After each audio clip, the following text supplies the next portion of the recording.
ውድ ቻናላችን ቤተሰቦች እንኳን ወደ ቻናላችን በደህና መጣችሁ። አሁንም ሊቨርፑልን በተመለከቱ ዘገባዎች ተመልሼ መጥቻለሁ። በዛት የምንመለከታቸው የሊቨርፑል ሌጀንድ የሆነው ጆን ባርነስ የማይከል ኤድዋርድስ መልቀቅ ሊቨርፑል ላይ ከፍተኛ ተጽዕኖ አይኖረውም እያለን ይገኛል። እንደዚሁም ሊቨርፑሎች የቶተናም ተጫዋች የሆነውን ጄደን ስፔንስን እየተከታተሉት እንደሆነም እየተዘገበ ይገኛል።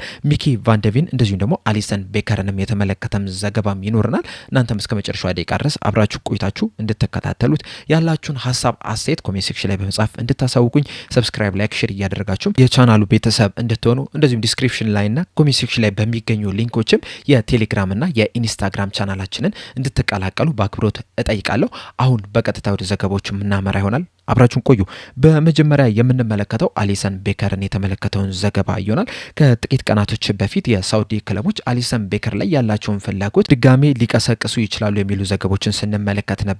አሁን ላይ ቶክ ስፖርት ይዞት በወጣው መረጃ መሰረት 3 የሳውዲ ክለቦች አሊሰን ቤከርን ለማስፈረም ፍላጎት አላቸው እያለን ይገኛል። እነዚህም 3 ክለቦች አልቋዲሽ፣ አልሂላል እንደዚሁም ደግሞ አልኢታድ እንደሆኑ ነው የተዘገበ የሚገኝ። እነዚህ ክለቦች መካከል ደግሞ አልቋዲሽና አልሂላል ይህንን ተጫዋች የማስፈረም ከፍተኛ እድል እንዳላቸው እየተዘገበ ይገኛል። በተለይ አልቋዲሽ በዚህ ሰዓት ላይ የሚሰለጥኑት በቀድሞ የሊቨርፑል አሰልጣኝ በነበሩት በብሬንዳን ሮጀርስ ነው። ከዛ በተጨማሪም የቀድሞ የአሊሰን ቤከር የግብ ጠባቂ አሰልጣኝ የነበረው ጆንም በዛው በአልቋዲሽ እንዳለ ነው እየተዘገበ የሚገኘውና በዚህ ምክንያትም ምናልባት አሊሰን ቤከር ወደዛ ሊያመራ የሚችልበት እድል እንዳለ እየተዘገበ ይገኛል። እንደዚሁም አልሂላልም ይህንን ተጫዋች ለማስፈረም ከፍተኛ እድል እንዳለውም ተዘግቧል። በተለይ የሊቨርፑል ስፖርቲንግ ዳይሬክተር የሆነው ሪቻርዲው በቀጣይ ወደ አልሂላል ያመራል ተብሎ ነው የሚጠበቀው። ከዛ በተጨማሪም የሳውዲ ትልቁ ክለብ አልሂላል ነውና አሊሰን ቤከርን የማስፈረም ከፍተኛ እድል እንዳለው እየተዘገበ ይገኛል። በእርግጥ በዚህ ሰዓት ላይ ባሉት መረጆች መሰረት አሊሰን ቤከር በቀጣይ ዓመትም በሊቨርፑል ቤት ይቆያል ተብሎ ነው የሚጠበቀው። እንደሚታወቀው አሊሰን ቤከር በሊቨርፑል ቤት የሚያቆየው የ1 ዓመት ኮንትራት ብቻ ነው የቀረው። እስካሁን ድረስም እንግዲህ ከሊቨርፑል ጋር ኮንትራት በማራዘም ዙሪያ ምንም አይነት ንግግር እያደረጉ አይደለም የሚገኘው። ሊቨርፑሎችም በተደጋጋሚ ጉዳት የሚያጋጥመው ግብ ጠባቂ መሆኑን ተከትሎ ኮንትራቱን ያራዝሙለታል ተብሎ አይጠበቅም። እናም በቀጣይ በ2027 የክረምት የዝውውር መስኮት ሊቨርፑልን በነጻ ይለቃል ተብሎ ይጠበቃል። ነገር ግን ደግሞ በዚህም የክረምት የዝውውር መስኮት ትክክለኛው ገንዘብ የሚቀርብላቸው ከሆነ ወይም ደግሞ ትልቅ ገንዘብ የሚቀርብላቸው ከሆነ ተጫዋቹ ሊለቁ የሚችሉበት እድል እንዳለ ነው እየተነገረ የሚገኘው። እንደሚታወቀው ከዚህ ቀደም ጁቬንቱሶች ይህንን ግብ ጠባቂ ለማስፈረም ጥረት አድርገው ነበረ። ነገር ግን ይህንን ጥያቄ ሊቨርፑሎች ውድቅ አድርገውታል። ምናልባት ግን ከሳውዲ ክለቦች ትልቅዬ ገንዘብ ለሊቨርፑል የሚያቀርቡላቸው ከሆነ ምናልባትም አሊሰን ቤከርን ሊለቁ የሚችሉበት እድል እንዳለ እየተዘገበ ይገኛል እና ምናልባትም እነዚህ 3 የሳውዲ ክለቦች ለአሊሰን ቤከር ከፍተኛ ጥያቄ ሊያቀርቡ የሚችሉበት እድል እንዳለም እየተዘገበ ይገኛል። በመቀጠልም በትናንትናው ዕለት የተደረገውን የዓለም ዋንጫ ጨዋታ ነው የምንመለከተው። በአሜሪካ፣ ካናዳ እንደዚሁ ሜክሲኮ አዘጋጅነት እየተደረገ የሚገኘው የ2026 የዓለም ዋንጫ በትናንትናው ዕለት የግማሽ ፍጻሜ ጨዋታን ማስተናገድ ችሏል።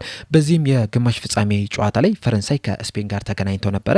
የስፔን ብሔራዊ ቡድን አሳማኝ በሆነ መልኩ 2-0 በሆነ ውጤት በማሸነፍ ወደ ፍጻሜ ማለፋቸውን አረጋግጧል። አዲሱ የሊቨርፑል ተጫዋች ሆነው ቪክተር ሙኔዝም በፍጻሜ ጨዋታ ላይ ከስፔን ብሔራዊ ቡድን ጋር የምንመለከተው ይሆናል። በእርግጥ የመጀመሪያዎቹ ጨዋታዎች ላይ በጉዳት ምክንያት ከዛ በኋላ ደግሞ ባለመመረጡ ምክንያት እስካሁን ድረስ ምንም አይነት ጨዋታ ለስፔን ብሔራዊ ቡድን በዓለም ዋንጫ ላይ ማድረግ አልቻለም። ምናልባት ግን በፍጻሜ ጨዋታ ላይ ትንሽም ደቂቃ ቢሆን ሊጫወት የሚችልበት ግን እድል አለ ተብሎ ይጠበቃል። በመቀጠልም የቀድሞ የሊቨርፑል ተጫዋች ሆነው ቦሎ ዜንዴን የሰጠውን አስተያየት ነው የምንመለከተው።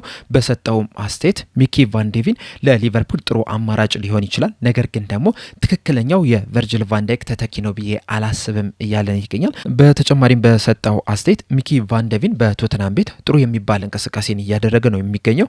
ወደ ሊቨርፑል ቢመጣም ሊቨርፑልን ያጠናክራል ብዬ አስባለሁ፣ ነገር ግን ደግሞ ትክክለኛው የቨርጅል ቫንዳይክ ተተኪ ነው ብዬ ግን አላስብም። ሚኪ ቫንዴቪን በቶተናም ቤት በመሀል ተከላካይ ስፍራ ከመጫወት በተጨማሪም በግራ ክንፍ የተከላካይ ስፍራ ቦታ ላይ ሲጫወት የተመለከትነው ተጫዋች ነው። እናም ወደ ሊቨርፑል ቢመጣ በመጀመሪያ ደረጃ ቨርጅል ቫንዳይክን ማሳረፍ ይችላል። በተለይ ደግሞ ትንሽ የሚባሉ ቡድኖች ጋር በሚጫወቱበት ሰዓት ቨርጅል ቫንዳይክን ተቀያሪ ወንበር ላይ በማስቀመጥ ሚኪ ቫንዴቪን በቋሚነት እንዲጀምር ማድረግ ይቻላል። ከዛ በተጨማሪም ግን የግራ ክንፍ ተከላካይ መስመር ቦታውን ማጠናከር ይቻላል። በእርግጥ በዚህ ሰዓት ላይ የሊቨርፑል ቀዳሚ ተመራጭ የሆነው ሚሎስ ኬርኬዝ ነው። ነገር ግን ደግሞ አንዲ ሮበርትሰን ሊቨርፑልን መልቀቁን ተከትሎ የተፈጠረ ክፍተት አለ እና ሊቨርፑሎች ሚኪ ቫንዴቪንን ማስፈረም ያለባቸው ለቨርጅል ቫንዳይክ ዳይክ ተተኪ ይሆናል ብለው ሳይሆን ለአንዲ ሮበርትሰን ተተኪ ይሆናል ብለው ቢያስፈርሙት ጥሩ ነው ብዬ አስባለሁ የሚል አስተያየቱን ሰጥቷል።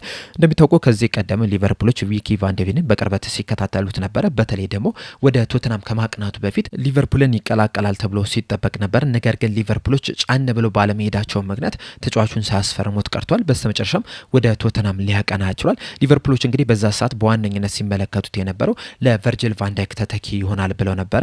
አሁን ላይ ግን ለቨርጂል ቫንዳይክ ትክክለኛው ተተኪ ነው ወይ የሚለው በጣም ትልቅ ጥያቄ ነው። በተለይ በዚህ ሰዓት ላይ ከሚኪ ቫንደቬን የተሻሉ ሌሎች ተጫዋቾች ስላሉ ምናልባትም ሊቨርፑሎች ለቨርጂል ቫንዳይክ ተተኪ ብለው ይህንን ተጫዋች ያስፈርሙታል ተብሎ አይጠበቅም። ምናልባት ግን ሁለቱንም ቦታዎች ከቨር ማድረግ ስለሚችል የመሀል ተከላካይ ስፍራውንም እንደዚሁም ደግሞ የግራ ክንፍ ተከላካይ ቦታውንም ከቨር ማድረግ ስለሚችል ቨርሳቲሊቲውን ለመጠቀም ሲባል ይህንን ተጫዋች ሊያስፈርሙ የሚችሉበት እድል እንዳለ ግን ከዚህ ቀደም በወጡ ዘገቦች መመልከት እችለናል። በዚህ የዝውውር መስኮት ግን ይህንን ተጫዋች ያስፈርሙታል ወይ አብረን የምንመለከተው ይሆናል። በመቀጠልም ሌላኛውን የቶተናም ተጫዋች ነው ጄድ ስፔንስን ወደ ተመለከተው ዘገባ ነው የምናመራው። አንፊልድ ዋች ይዞት በወጣው መረጃ መሰረት ሊቨርፑሎች የቶተናም ተጫዋች የሆነውን ጄድ ስፔንስን በቅርበት እየተከታተሉት ይገኛሉ እያለ ነው።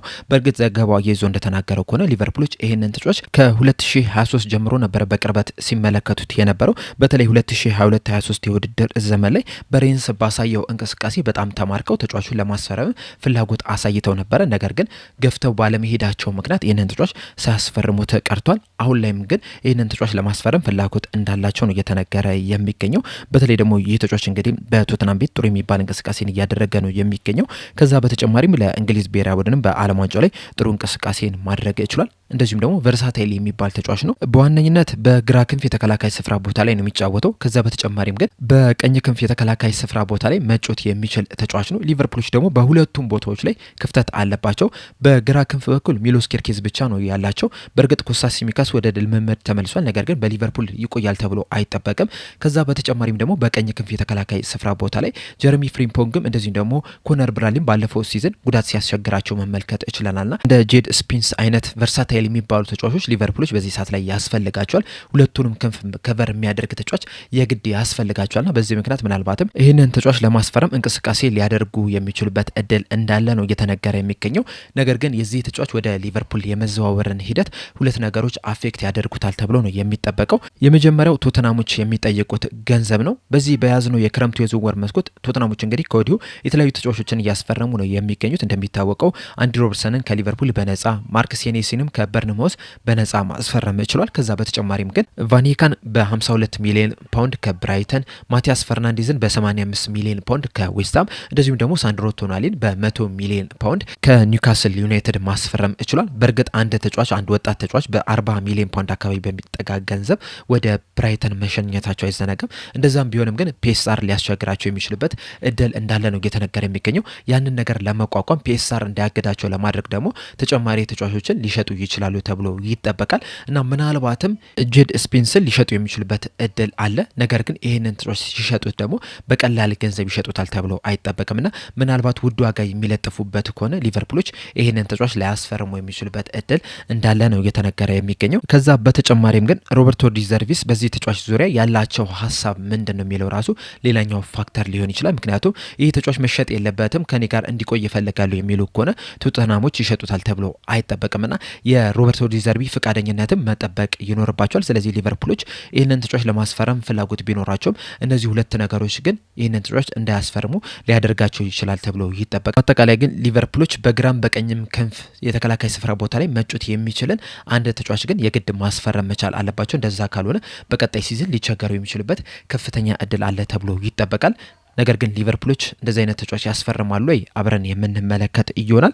በመቀጠልም የቀድሞው የሊቨርፑል ተጫዋች እንደዚሁም ደግሞ ሌጀንድ የሆነው ጆን ባርንስ የሰጠውን አስተያየት ነው የምንመለከተው። በሰጠውም አስተያየት የማይከል ኤድዋርድስ መልቀቅ ሊቨርፑል ላይ ከፍተኛ ተጽዕኖ አያሳድርም እያለን ይገኛል። በተጨማሪም በሰጠው አስተያየት ማይከል ኤድዋርድስ የሊቨርፑል ተጫዋች አይደለም፣ በሊቨርፑል ማሊያ ጎሎችን ሲያስቆጥር አልተመለከትነውም፣ አሲስትም ሲያደርግ አልተመለከትነውም፣ እንደዚሁም ሜዳ ላይ ገብቶም ኳሶችንም ሲያድን የተመለከትነውም ተጫዋችም አይደለም። ተጫዋቾቹና አሰልጣኙ ናቸው በጣም ወሳኝ የሚባሉት ሰዎች። ምክንያቱም እነሱ ናቸው ጨዋታዎችን ሊያሸንፉ የሚያስችሉ ተጫዋቾቹ ናቸው ሜዳ ላይ ገብተው ተጫውቶ ድል አድርገህ እንድትወጣ የሚያደርግ እንጂ የሊቨርፑል ሲኢኦ ወይም ደግሞ የሊቨርፑል ስፖርቲንግ ዳይሬክተሮች አይደሉም ጨዋታዎችን የሚያሸንፉልህ። በእርግጥ በስራው ጎበዝ ሊሆን ይችላል። ነገር ግን ማይክል ኤድዋርድስ ከስራው ስለለቀቀ ሊቨርፑሎች ተጫዋቾችን ማስፈረማቸውን አያቆምም። እንደዚሁም ደግሞ ምርጥ የሚባሉ ታለንቶችንም መመልመላቸውንም አያቆምም። ከዛ በተጨማሪም ደግሞ እሱ ስለለቀቀ ከዚህ በኋላ ተጫዋቾች ወደ ሊቨርፑል አይመጡም ማለት አይደለም። ስለዚህ ሰዎች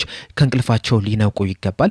አዎ ማይክል ኤድዋርድስ በስራው ጎበዝ ነው። ነገር ግን ደግሞ እሱ ክለቡን ስለለቀቀ የሚቆም ነገር የለም። እግር ኳስ መቀጠሉ አይቀርም። ሊቨርፑሎችም ወደ ቀጣይ ምዕራፍ መጓዛቸው አይቀርምና የማይክል ኤድዋርድስ መልቀቅ ሊቨርፑል ላይ ተጽዕኖ አይፈጥርም የሚል አስተያየቱን ሰጥቷል። በእርግጥ ማይክል ኤድዋርድስ መልቀቁ የራሱ የሆነ ተጽዕኖ ሊፈጥር ይችላል። ነገር ግን ደግሞ በሊቨርፑል የቀን ተቀን ስራ ላይ ብዙ ጊዜ ስለማይሳተፍ ያን ያህል ከፍተኛ የሚባል ተጽዕኖ ይፈጥራል ተብሎ አይጠበቅም። ነገር ግን ከዚህ ቀደም ስላችሁ እንደነበረ ከመጋረጃ በስተጀርባ ወይም ደግሞ ባክሩም ስታፉ ብዙ ለውጦችን እያስተናገደ መሆኑ ትንሽ ሊያሳስበን ይገባል። ምክንያቱም አሁን ላይ እንግዲህ ማይክል ኤድዋርድስ ከክለቡ መልቀቁ ተዘግቧል።